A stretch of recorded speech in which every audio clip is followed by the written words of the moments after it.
Hello guys, as promised આજે આપણે કરીશું હિસ્ટ્રી ઓફ સાયકોલોજી.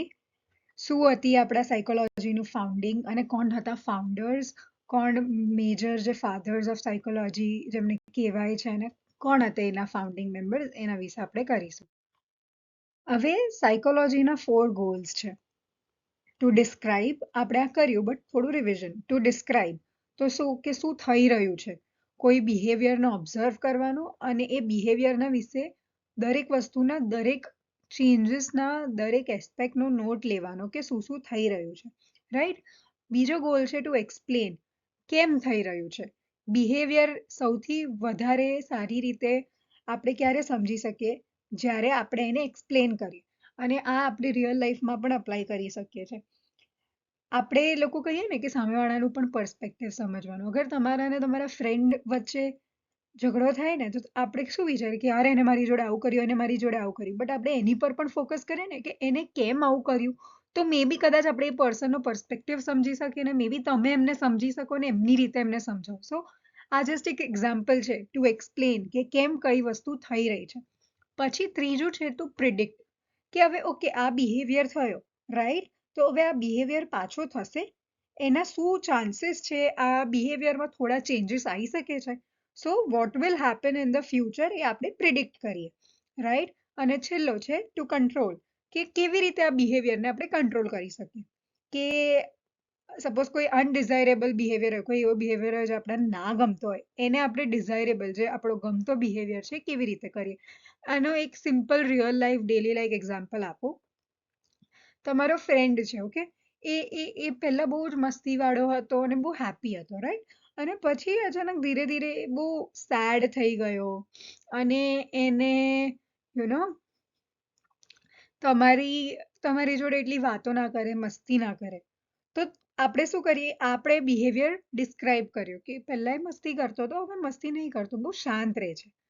હવે સેકન્ડ છે ટુ એક્સપ્લેન, તો આપણે જોઈએ કે કેમ થઈ રહ્યું છે, રાઈટ. તો આપણે શું કરીએ, આપણે ફિગર આઉટ કરવાની ટ્રાય કરીએ કે આ પહેલા મસ્તી કરતો હતો, હવે શાંત થઈ ગયો છે, કેમ આવું થઈ રહ્યું છે. પછી આપણે પ્રિડિક્ટ કરીએ કે ઓકે કદાચ આ રીઝન છે, કદાચ એના માર્ક્સ સારા નહીં આવતા, કાં તો એને ભણવાનું પ્રેશર છે, એટલે આ બિહેવ કરી રહ્યો છે. તો મે બી એની એક્ઝામ પછી એ આવું બિહેવ નહીં કરે, અને મે બી પાછી એક્ઝામ્સ હશે તો પાછો એકદમ શાંત થઈ જશે. તો આપણે આવું પ્રિડિક્ટ કર્યું.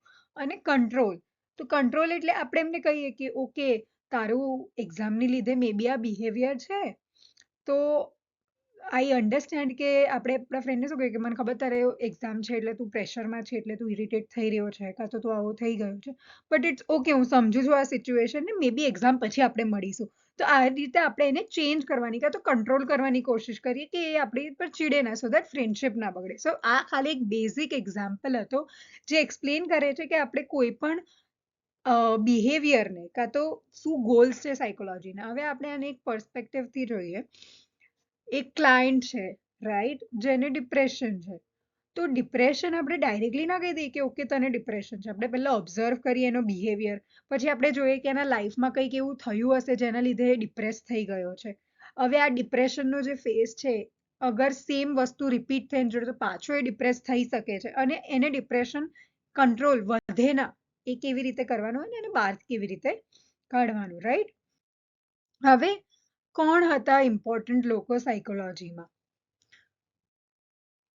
387 BC માં એક પ્લાટો હતો. he was one of the founders. એમને એવું બિલીવ કરતા હતા કે જે આપણા ઇનેટ આઈડિયાઝ છે ને, આપણા જે ઇનેટ આઈડિયાઝ છે, એટલે જે આપણા આઈડિયાઝ છે જે આપણે કોઈને નથી કહેતા, જે આપણી અંદર છે, જે આપણે બિલીવ કરીએ છીએ, એ સજેસ્ટ કરે છે કે બ્રેન જે છે ને એ મેન્ટલ પ્રોસેસીસની સીટ છે. એટલે બ્રેન શું છે, એ ખાલી એક સીટ છે, એક ફિઝિકલ ફોર્મ છે મેન્ટલ પ્રોસેસીસનું. You know the difference between brain and the mind. તો બ્રેન શું છે, એ ઓર્ગન છે, ને માઇન્ડ શું છે, ફંક્શન છે, રાઈટ. તો આ પ્લેટો બિલીવ કરતો હતો. પછી આવ્યું 430 BC, જેમાં હિપોક્રેટ્સ હતો. હિપોક્રેટ્સે એવું કીધું કે મેન્ટલ ઇલનેસ જે છે ને 4 બોડીલી લિક્વિડ્સથી થતી હોય છે. એક છે બ્લેક બાઇલ, એક છે યલો બાઇલ, ને ફ્લેમ ને બ્લડ. આ 4 લિક્વિડ્સ હોય છે, એની લીધે આપણી કોઈ પણ મેન્ટલ ઇલનેસ થતી હોય છે. પછી આવ્યો એરિસ્ટોટલ, 384 to 322 BC. એના અઝમ્પશન્સ બનાયા હ્યુમન બિહેવિયરને ઓબ્ઝર્વ કરીને. હ્યુમન બિહેવિયરને ઓબ્ઝર્વ કર્યું અને એના બેઝિસ પર એને એવા અઝમ્પશન્સ બનાવ્યા કે દરેક હ્યુમન બીઈંગ્સ બધા જ જેટલા બી એનિમલ્સ હોય કાં તો હ્યુમન્સ હોય બધા પાસે સોલ્સ હોય. અને હ્યુમન્સ ભલે કમ્પેર ટુ બીજા અધર એનિમલ્સ હેવ રેશનલ સોલ્સ. એનો મતલબ કે રેશનલ એટલે વધારે સમજદાર અને વધારે વિચારી શકે એવી સોલ્સ હોય, રાઈટ, આત્મા. તો એવું કીધું કે ભલે એનિમલ્સ પાસે પણ સોલ્સ હોય પણ હ્યુમનની સોલ વધારે રેશનલ હોય. સોલ એટલે આત્મા અને રેશનલ એટલે સમજદાર, right.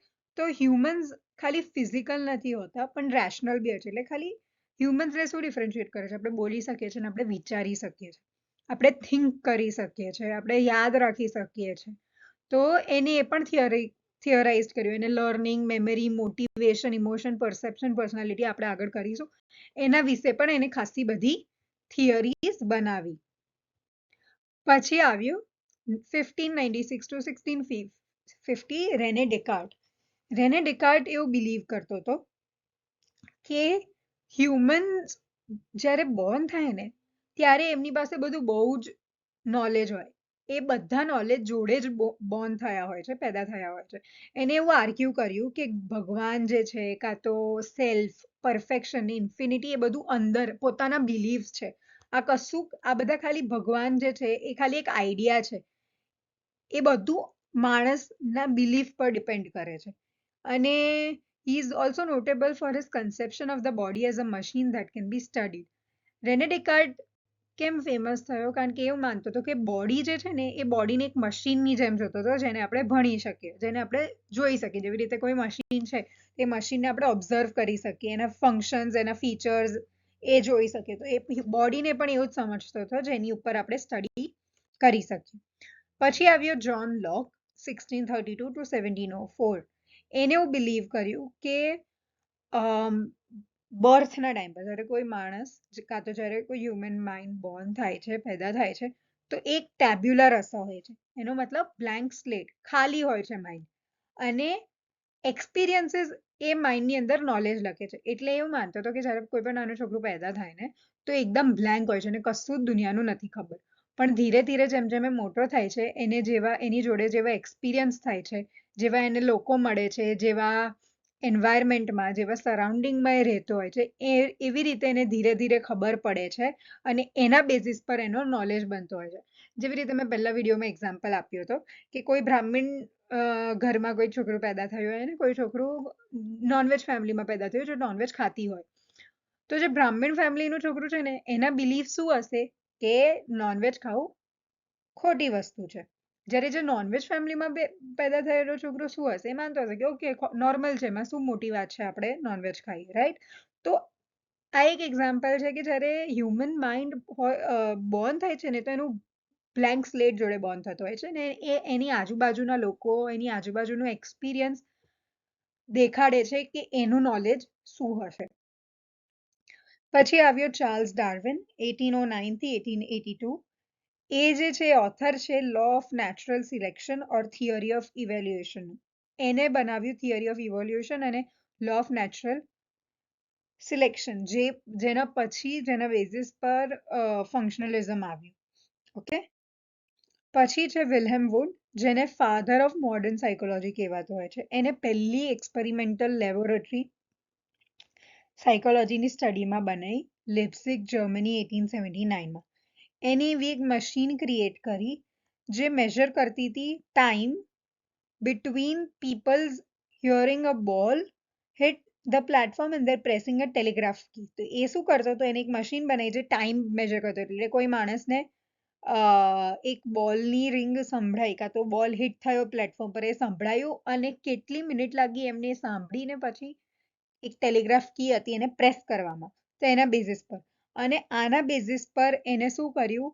Atoms of mind major કર્યું કે એટમ્સ ઓફ માઇન્ડ એટલે આપણી માઇન્ડની અંદર જે એટમ્સ છે, જે નાના નાના ન્યુરોન્સ કાં તો જે નાના નાના પ્રોસેસીસ છે એને મેજર કરવાની એને ટ્રાય કરી અને એના બેઝિસ પર એને એટમ્સ ઓફ માઇન્ડ મેજર કર્યા, જે છે ફાસ્ટેસ્ટ અને simplest mental processes.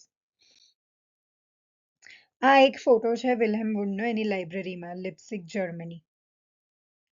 Right, thank you so much. કોઈ પણ ડાઉટ હોય તો પ્લીઝ કમેન્ટ્સમાં લખજો અને આપણે મળીએ આપણા નેક્સ્ટ વિડીયોમાં.